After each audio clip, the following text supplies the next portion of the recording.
Gyronics.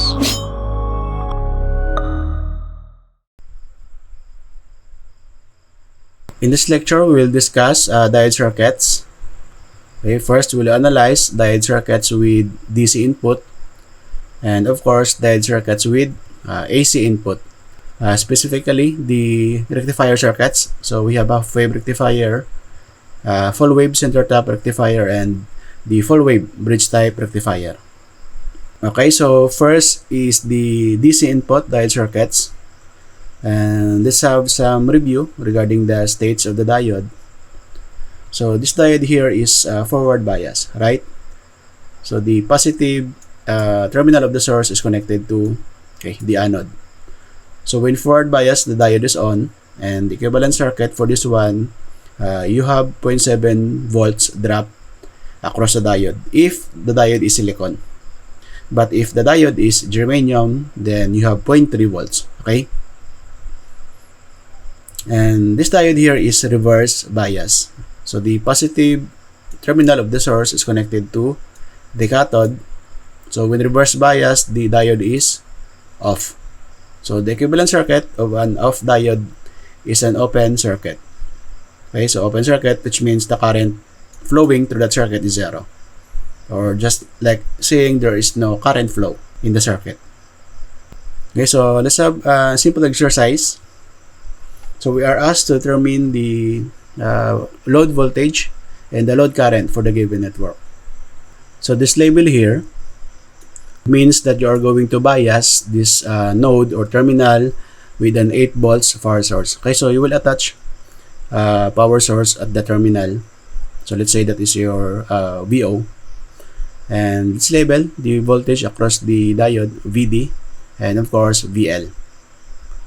Okay, next, the current flow going into the positive terminal. So that is the direction of ID, the current flowing through the diode. And this one is IL. Okay? And we have our loop, okay, loop 1. And we can label this as node A. Okay? Okay, so let's calculate the circuit now using KVL at loop 1. Okay, so if you remember the method, so you follow the loop. Okay, the first sign for VO is negative. Okay, first sign for VD is positive, for VL also positive. And that is the KVL at loop 1. So negative VO plus VD plus VL equals 0. Okay, so we can rearrange the equation. So we will calculate for VL. Okay, transfer this to the right side, the VO and VD. So VL is positive VO minus VD. And we know VD is 0.7, right? And VO is given, which is 8 volts. So that is 8 minus 0.7. So the voltage drop across the load resistor is 7.3 volts. Okay, so for the current, simply Ohm's law. So IL is VL over RL. So RL is 2.2K. So that is 7.3 divided by 2.2K. And that will give us 3.32 milliampere. So this is the load current, or the current flowing to the load resistor. Another method to calculate for this one is using the node analysis method. And we're going to analyze the voltage drop across the diode. And if you remember, the voltage drop across the diode is the difference of the voltage between each terminal. This is VO minus, VA. So that will be our equation. Okay, so to calculate for VA, and take note, your VA is also your VL, right? Since this is connected to your node A. So VA is, of course, equivalent to VO minus VD. And VO is 8 volts minus 0.7. Okay, so the same structure. So we have VL is 7.3 volts. Okay? So, of course, for the current, Ohm's law. So VL over RL. RL is 2.2K. So we have the same value, 3.32 milliampere for the current flowing through the load resistor. Okay, so another exercise. This one actually we reverse bias the diode, right? So this is the setup of the circuit. So this reverse bias, since the positive terminal of the voltage source connected to the cathode. Okay, so again, in reverse bias, the equivalent circuit of the diode is open circuit. So open circuit, which means there is no current flow. So the current is 0. And of course, if the current is 0, which means your voltage drop VL across the load resistor is also 0. So let's prove that using KCL at A. So KCL at A, so the current going in is ID, which is negative. Going out is IL, which is positive. Okay, so we have negative ID plus IL equals 0. And we know that in reverse bias, the current to the diode is 0. So we have now IL equals 0. Okay? And by Ohm's law, so voltage is current times resistance. And of course, IL is 0, right? Okay, so that gives us your VL is also 0. Okay, so this is the solution for this exercise. So another one, this time we have two types of semiconductor, the silicon and germanium. So you know the voltage drop for silicon is 0.7 volts. For germanium is 0.3 volts. Okay, let's set up the circuit. So again, this 12 volts is attached to the power source. So we have voltage drop, let's say VSI for silicon, and this one is VGE for the germanium, and of course VL. Okay, so we have the current flow going in to the positive terminal, and the same current flows also to the germanium, right? Since they are in series. Of course, the same current flows through the load resistor IL. So we have our loop 1. And let's label this one as node A. We'll be using this later in the node analysis method. And this one is labeled this as node B. Okay, first is the KVL at loop 1. Okay, so we follow the loop. Okay, the first sign, negative VO plus VSI plus VGE plus VL. So that is the KVL at loop 1. And we are going to calculate for VL, so we can transfer all of these to the right side. So it becomes negative, this two. This one is positive, right? So VL is positive VO minus, okay, the voltage drop in the silicon minus the voltage drop in the germanium. So of course, for silicon that is 0.7, for germanium that is 0.3. So the source is, okay, 12 volts. So 12 minus 0.7 minus 0.3, or 12 minus 1, right? 0.7 and 0.3 is 1. So your voltage drop across the load resistor VL is 11 volts. Okay, for the current, of course, Ohm's law. So VL over RL, RL is 5.6K. So that is 11 divided by 5.6K. And the current flowing through the load resistor is 1.96 milliampere. Okay, so another way to calculate for this one is using the node analysis method. So we are going to analyze first this diode silicon. So the voltage drop of the silicon diode is VO minus, okay, VA, right? Okay, so the voltage across the silicon is VO minus VA. So let's equate with respect to VA. So VA is VO minus, okay, the voltage drop across the silicon, which is 0.7. So that is 12 minus 0.7. So the voltage at node A is 11.3 volts. So this is with respect to ground. So we have 11.3 here. Okay, next, we will calculate for the voltage across the germanium. And that is, okay, VA minus VB, right? And we know VB is also your VL. Okay, so germanium is VA minus VB. Okay, so let's equate with respect to VB. So VB is VA minus VGE. So this is 0.3 volts, right? Germanium. And we have our A, which is 11.3. So 11.3 minus 0.3, that will give us 11 volts. And that is also your voltage across the load resistor VL. Okay, next is, of course, current is Ohm's law. So VL over RL, that is 11 divided by 5.6K. So that will give us 1.96 milliampere. Okay, so the same answer. Okay, so another exercise. This time we have two diodes in parallel. So let's set up the circuit first. So this 10 volts is connected to the power source. So we have VO. This one is VR. Voltage drop across diode 1, VD1, and across diode 2, VD2. And what else? We have current flowing in through the positive terminal. So IR. We have ID1, the current flowing through the diode 1, and ID2, okay, the current flowing through the diode 2. And let's label our loop. So this loop 1. So we have another loop, loop 2, and okay, loop 3. And this one is, let's say, it's labeled that as node A. Okay, so let's calculate using KVL at loop 1. Okay, so the KVL at loop 1 is, okay, first sign for VO is negative. Okay, VR is positive. VD1 is positive. That is the KVL at loop 1. So we're going to calculate first in terms of VR. So let's transfer this to on the right side. So VR is VO minus VD1. We know that the voltage drop across the diode, if it's not stated, is 0.7 volts. So we're assuming that is silicon. So we have 10 volts minus 0.7. So the voltage drop across this resistor 0.33K is 9.3 volts. Okay? And now we can calculate for the current. So using Ohm's law. So that is VR over R. R is, okay, 0.33K. So 9.3 divided by 0.33K. And this is the first value we obtain. The current flowing through the resistor is 28.18 milliampere. Okay, so that's the first value.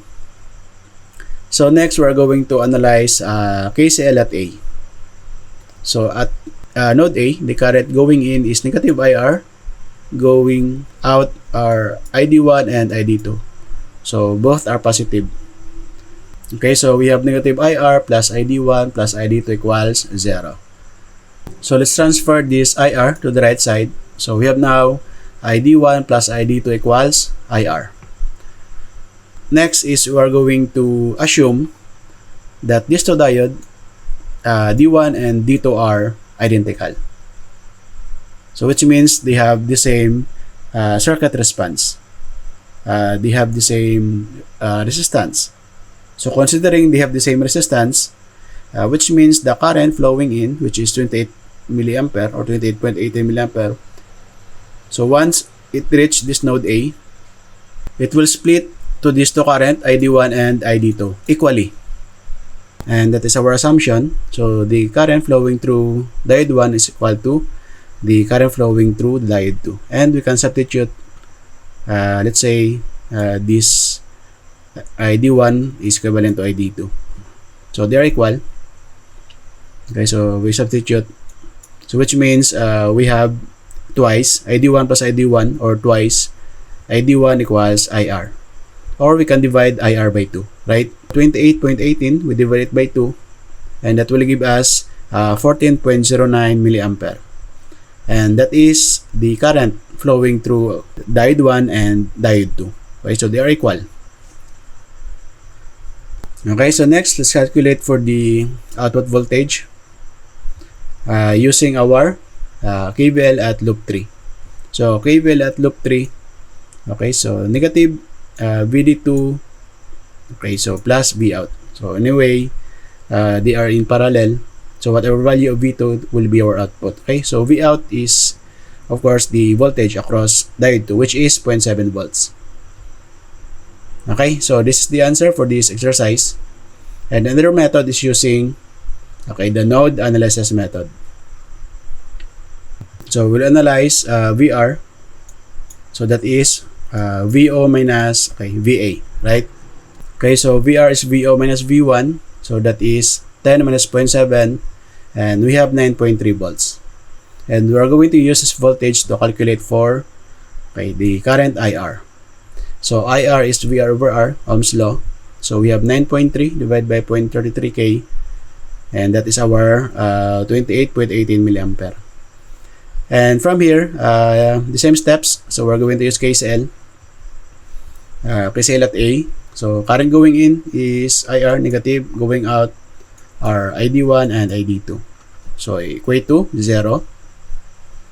And we transfer IR to the right side. So we have ID1 plus ID2 equals IR. Again, we assume that these two currents are equal. So it will divide this current going in through the node, okay, equally. And we can substitute one of this value. Let's say ID2 will substitute with ID1. Okay, so ID1 plus ID1 or twice ID1 equals IR. So we can divide by 2, both sides of the equation. So we have now 28.18 divided by 2, and that gives us 14.09 milliampere. Okay, so this is the answer for ID1 and ID2. Okay, last is the voltage out.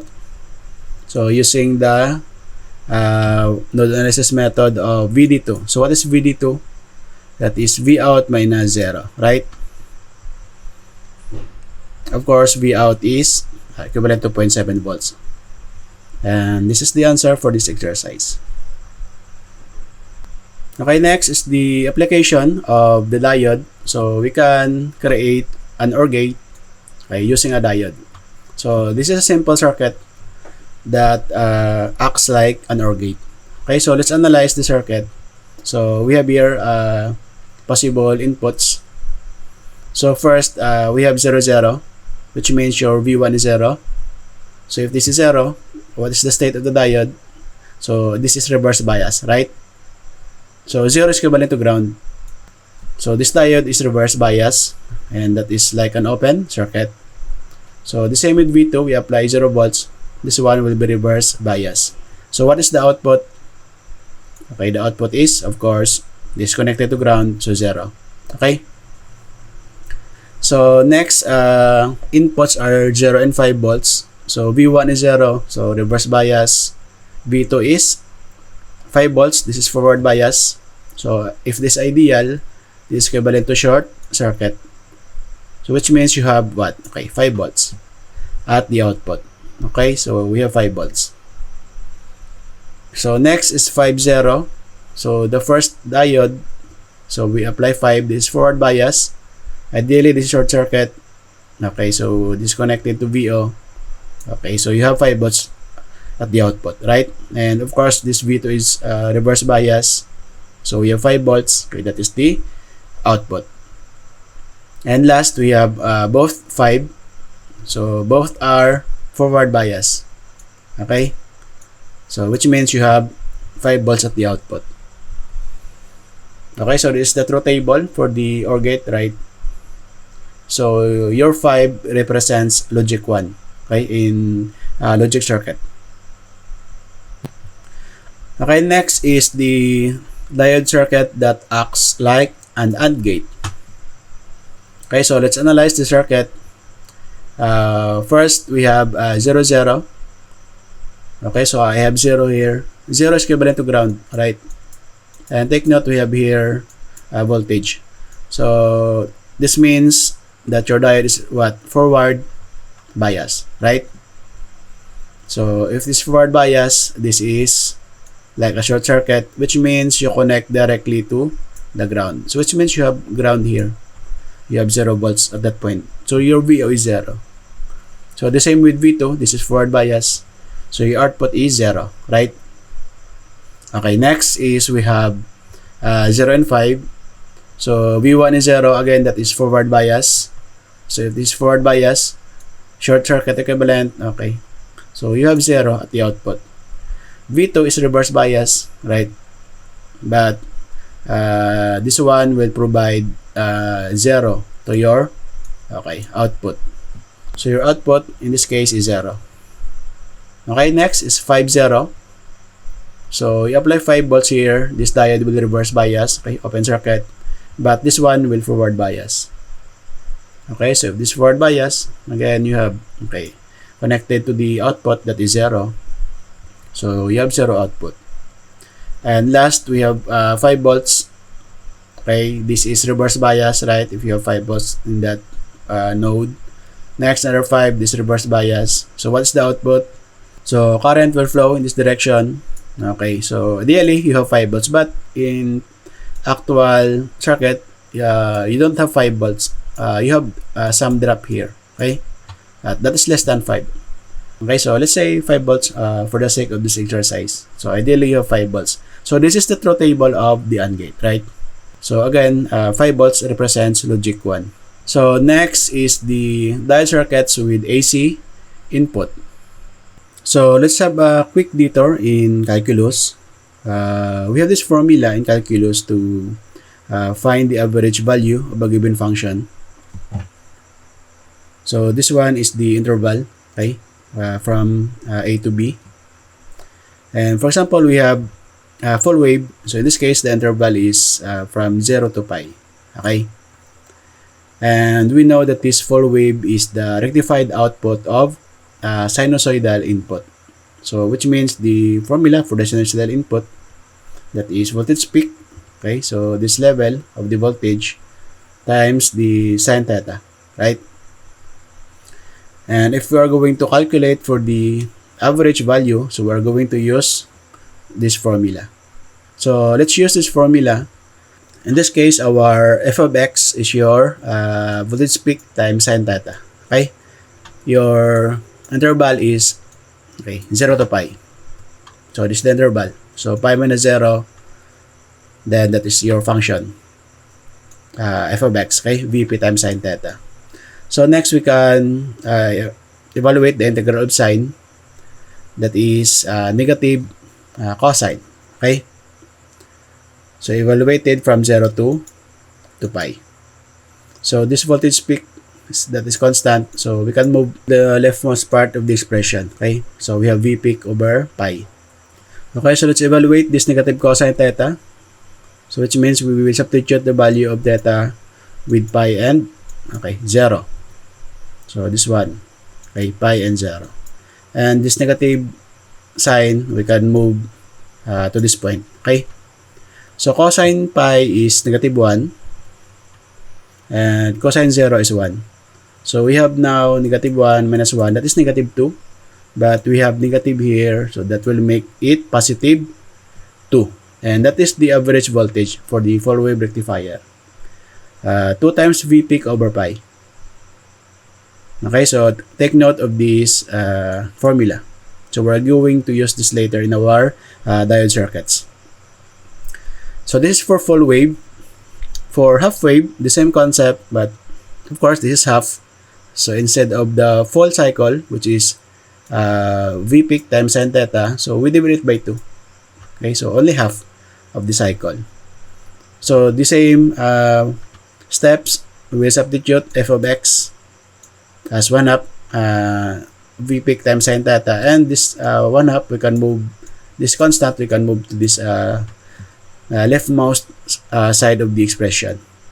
And of course the integral of sine is negative cosine, so we have here 1 half, right? So over 2, and we can evaluate now this cosine theta from 0 to pi. So actually the same steps. So cosine pi is negative 1, cosine 0 is 1, so it will result to negative 2. But we have here negative, that is positive 2, but we are going to divide by 2, right? So that will cancel out that positive 2. And the average voltage for the half wave is voltage peak over pi. Okay, so take note of this formula. But what is this average voltage represents? This average voltage represents the DC level of the rectified output. Okay, so currently what we have here is a waveform of pulsating DC. Pulsating in a sense that it changes its value from 0 to its peak value, then going back again to 0, and it will repeat its pattern. Okay, so which means it is not a fixed value. So the average value represents the fixed value, which is the DC level. So with this formula we derive from calculus, and this DC level is actually the value our multimeter measures. So our multimeter cannot measure the peak voltage, but rather the average voltage. That's why you cannot see changes in value in the multimeter. All you see is the fixed value. Okay, so that is like pure DC. So actually what we are calculating is the area of this region here. So this area is equivalent to this area. Okay? But this one is like a pure DC. This one is a pulsating DC. Okay? That's what the average value represents, the DC level of the rectified output. So the same with the full wave. So this is the DC level of the full wave, okay, with this formula. So again, this area, okay, so this area is also equivalent to these two area if you sum up that region. Okay, so this is the average voltage. That's the DC level equivalent of the rectified output. And we're going to use this in our next diode circuits calculation. So first is the half-wave rectifier. So this is the setup for the half-wave rectifier. Okay, so we have sinusoidal input. Of course, the output is half-wave. And the average voltage or the DC level voltage of this rectified output for the half-wave is the peak value of the output divided by pi. Okay, so another parameter is the frequency. So for half wave, whatever your input frequency, that will be your output. So let's say your input frequency is 30 Hz, your output frequency is 30 Hz also. Okay? So let's have an example. Okay, so sketch and determine the DC level of the output for the given network. This is a negative half-wave rectifier, right? So it will only conduct once you have negative voltage here. So once you have negative at this cathode, it will forward bias that diode. But if you have positive, it will reverse bias that diode. Which means this diode only allows the negative half cycle. Okay? So that is the sketch of the waveform. So we calculate for the DC level and the peak output voltage. So let's set up the circuit first. Okay, so we have VO, VD, and VL. So what's next? The current direction. So this time your ID going to the positive terminal. So IL is going down. Okay, and we have of course our KVL. Okay, so first step, if you notice we have RMS value, we need what? Okay, the peak value. So we have formula for that. We'll convert our RMS value, the root mean square value, to peak value. So using this formula, so if you have RMS value, you just multiply that by square root of 2. Okay, so in this case, we have 5 times square root of 2. So the input voltage is 7.07 voltage peak. So the peak value of the input is 7.07. Okay, so we have now our peak value for the input. So we're going to use that in our calculation. So KVL at loop 1. Okay, trace this loop. So negative VO, take note, minus, okay, VD plus VL equals to 0. Okay? So our VL, that is VO plus VD. But take note, the circuit is only forward bias during negative. Okay, negative half cycle of the input. So which means during negative 5, the diode is on. During positive 5 volts, the diode is off. Okay, so which means our voltage is negative 7.07. So during negative cycle, the diode only conducts. Okay, so that's why we have negative 7.07. So plus positive 0.7, you subtract them. Okay, your V out is negative 6.37 volts. Okay, peak value. So how to calculate for the DC value of the half wave? So we have this formula that is, okay, divided by pi. So the peak output voltage divided by pi, that is negative 6.37 divided by pi. Okay, so we have negative 2.03 volts. And this is the answer for this exercise. So another method to calculate for this one is using, okay, the node analysis method. So we're going to analyze, okay, VD, right? So VD is what? Okay, VO minus, okay, VL. But if you notice, this is the positive side. So which means we have VL minus, okay, VO.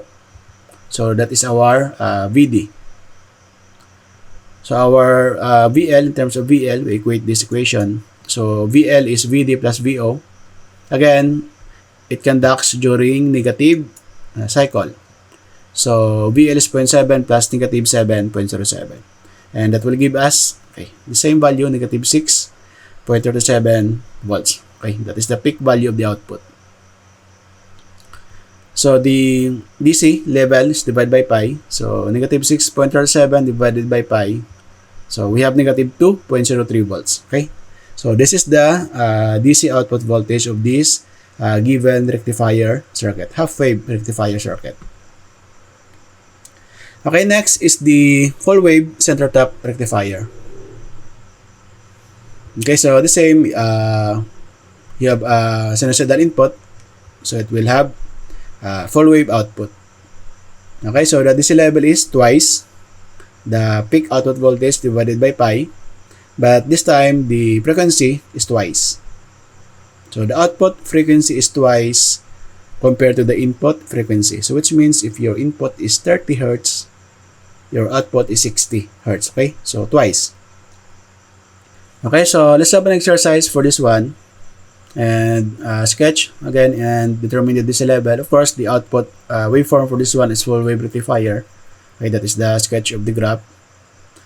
And one thing to note here is that in this setup, only one diode is conducting at a time, okay, every half cycle, which means if the top diode is on, this one is off. Okay, so we will analyze only the top diode.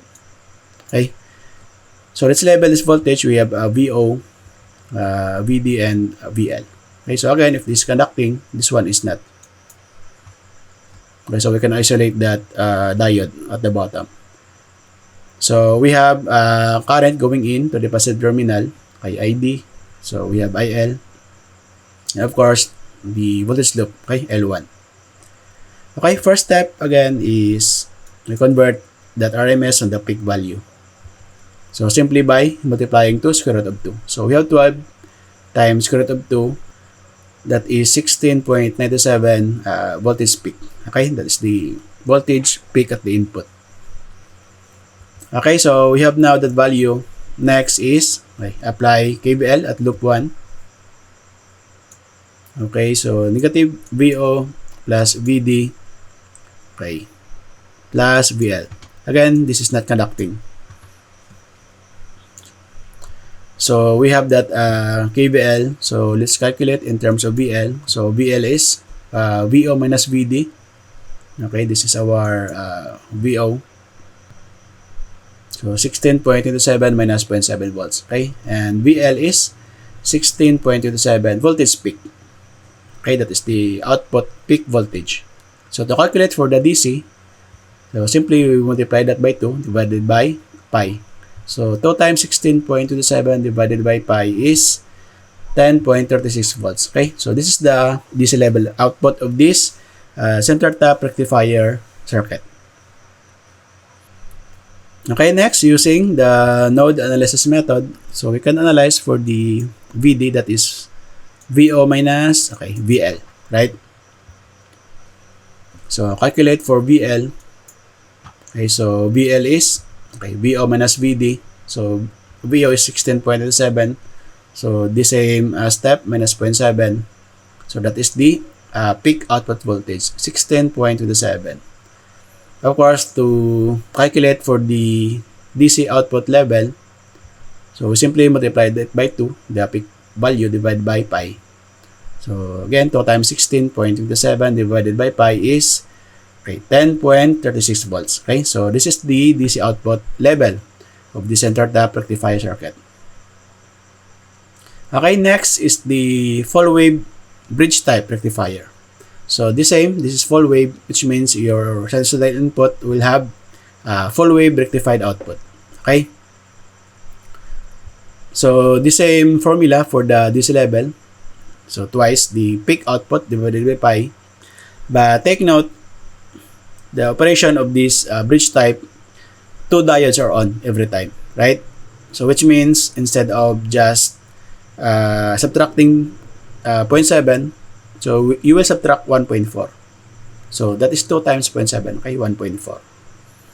and the same output frequencies twice since this is full wave. Okay? So take note of this. So 2 diodes are on every time or every half cycle. Okay, so sample exercise, sketch, and determine the DC level. Okay, so let's assume first this is positive half cycle. So you have positive here, you have negative here. So if this is positive here, this diode is reverse bias, right? So if you have negative at the bottom, so this diode is reverse bias. 2 diodes are on every half cycle. Okay, so the output waveform, of course, is a full wave rectified output. Okay, next, let's label the voltages. So we have VO. So let's say this diode 1, VD1. This one is diode 2, VD2. And we have VL. Next is the current going in to D1 and IL. Okay, of course, the ID2. And we have our voltage loop L1. Okay, first, we need to convert this RMS value to the peak value. So by multiplying the square root of 2. So the peak input value is 12 times square root of 2, which is 16.97 volts. Okay, so peak value of the input. Next, to analyze it more easily, we can redraw the circuit. So this D1, the anode. So the anode is connected to the positive terminal.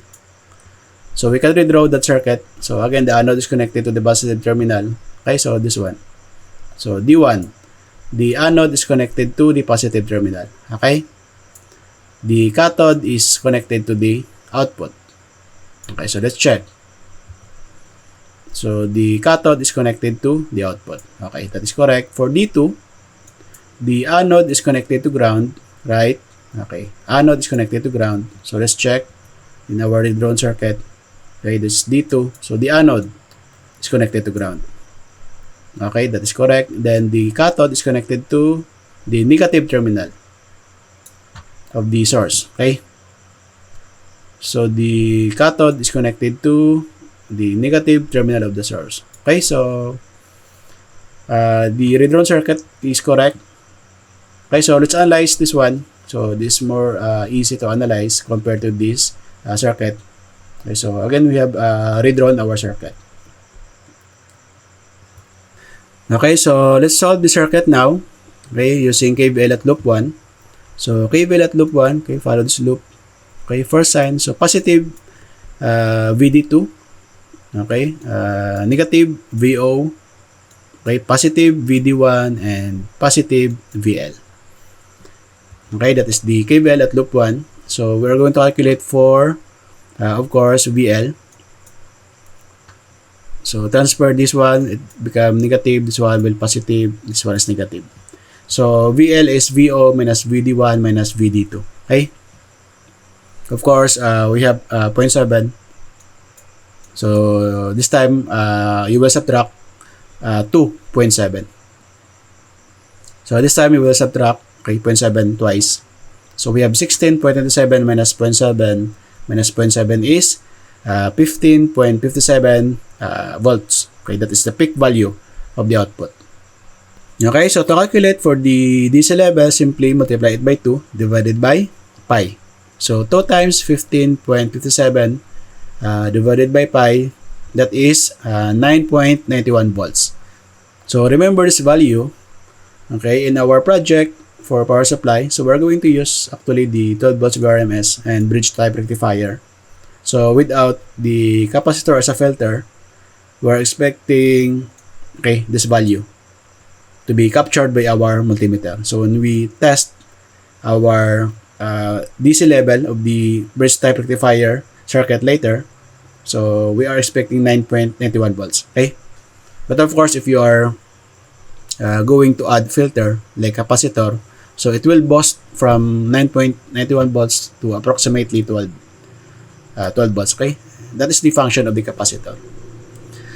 Anyway, we can calculate the circuit also using the node analysis method. Okay, so we are going to analyze this diode, okay, VD1, but this time it's not simple as VO minus VL. Since if you notice, your VO is not directly connected to ground. It has a series diode, okay, VD2. So we are going to use this node. So your VD1 is VA, okay, minus VL, okay? And your VA, so this node here with respect to ground, is equivalent to this supply, VO, minus the voltage drop across the diode, right? So VO minus VD2. So we can use that formula. So this is our VA, okay? VO minus VD2. So to solve for VL, we can transfer this VL to the left side, then D1 to the right side. So it will become negative. This one will become positive. Okay, so VL is VO minus VD1 minus VD2. Okay, so actually the same expression or equation we have before. So VL is 16.27. That is the peak input voltage minus 0.7 and 0.7. Okay, so we have now 15.57 volts. That's the peak output voltage. And to calculate for the DC level, so we simply multiply it by 2, then divided by pi. So 2 times 15.57 divided by pi, okay, of course, will give us 9.91 volts. Okay, so this is the solution for this exercise, and this is the last exercise. Okay, so for the next lecture, we are going to discuss the theory of operation of bipolar junction transistor. And again, see you there.